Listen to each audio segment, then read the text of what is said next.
If you don't know who Bayard Rustin was, you're not alone. Bayard Rustin has been termed a lost prophet of the civil rights movement. That's actor-playwright Michael Benjamin Washington. He's written a play called Blueprints to Freedom, an ode to Bayard Rustin. It's getting a world premiere at the Jolla Playhouse, and Washington is playing Rustin. Bayard's mind was 50 years at least ahead of its time, and many thought he was going to be the Western world's Gandhi. Passive resistance was Gandhi's approach. Rustin was an outspoken black activist and a rising star in the movement.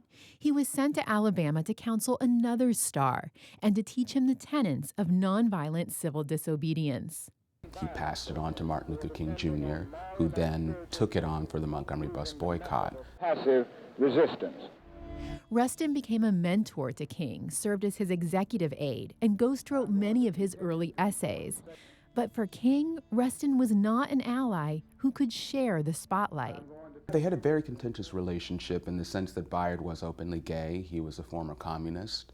So those two huge factors kept him marginalized for the duration of his career. Bayard Rustin never hid his homosexuality, and he paid a price for it. In this scene from the play, Rustin and King meet after a 2-year rift. It's set in Rustin's office just a few months before the March on Washington.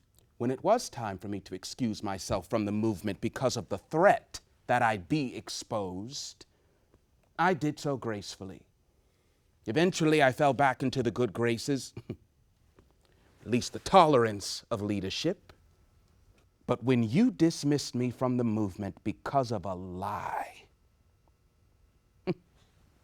an intentional falsehood concocted by a rival Negro leader, a congressman, a minister who functioned under the direct command of the leaders of the House and the Senate, you never thought for a second to spare me, Martin. Yeah, I think what's fascinating about that scene is that we get to see two men, one of whom we know very well, and the other one that we don't know that well. But we get to see both of them behind closed doors in the intimacy of this office. Lucy Tabergen is directing Blueprints to Freedom.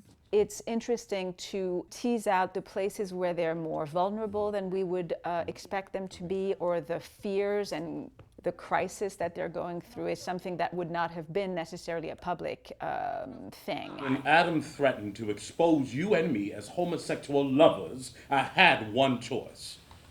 Now, he did concoct a lie. I did turn against you. We have been derailed, but that was 2 years ago. As we know, King eventually agreed to speak at the march, which was a great success. As the greatest demonstration for freedom in the history of our nation. It was Rustin who organized the whole event, and he did it before email, cell phones, or fax machines. It's quite remarkable. I can't think of quite so unique a skill set as what he possessed. Gabe Green is the play's dramaturg. All of these thousands and thousands of individual documents that showed just how much detail went into the planning of them and the execution of the march. When the day of the march arrived, Bayard Rustin was still relegated to the sidelines. Which is why he's not on the program and his name doesn't exist on the literature. But there was a moment we can see that he got to hear his own voice echoing through the mall on Washington. The first demand is that we have effective civil rights legislation, no compromise, no filibuster, and that it includes public accommodations, decent housing, integrated education, FAPC, and the right to vote. What do you say?